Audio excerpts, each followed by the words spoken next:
You're about to hear one of my worst real estate nightmares of all time. I was new in the business, maybe like 6 months in. So, I'm kind of excited. I've got my first listing with my mentor.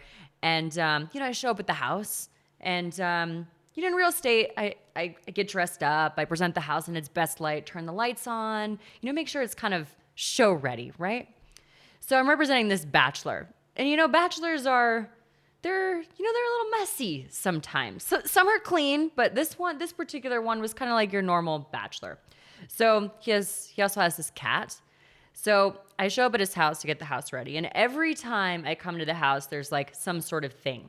So usually there's a giant hairball that I'm greeted with as soon as I walk into the house, and then other, various things lying around the house. Maybe like some boxers, maybe like some t-shirts, tons of things that I have to kind of clean up. And then this bachelor, he he liked to go out of town a lot. So when he'd go out of town, he'd leave his cat there. And most people think you can just leave the cat, a cat home alone. Like, I don't know how many times people leave their cat home alone, like 3 days, 4 days.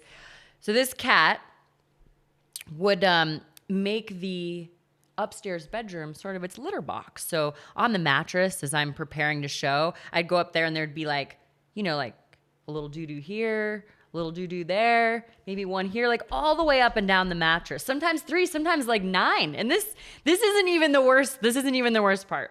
So I'm getting a little bit fed up after a bit, and I'm telling him every time I show up at the house that it's time to show, is the house going to be ready? I don't have time to show up 30 minutes early to make sure that I clean up all of his laundry and, clean up his cat's hairballs and the doo-doo from upstairs. So he's assuring me the house is ready. So I show up at the house.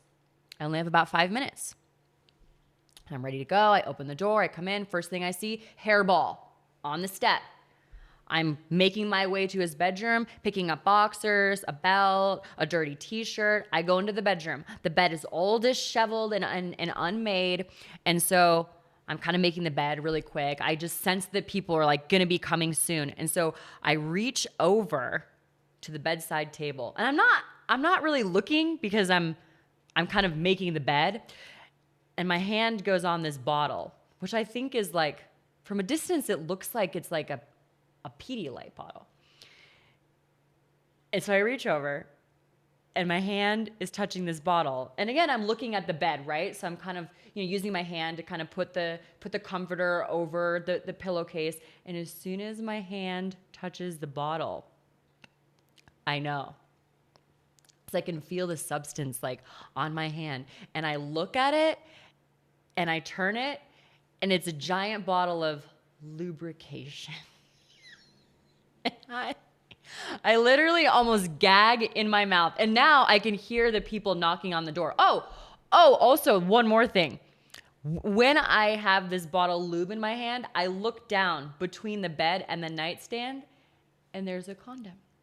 And so there's people knocking on the door. My hand is on a bottle of lube. I literally take my foot. I kick the condom underneath the bed. I toss the comforter over the bed sheets. I tuck the lube behind the dresser. I go open the door. I show the house. And then when I'm done, I call my client and I say, I'm just so sorry, but I can't sell this house anymore because, there were some things in the bedroom this time.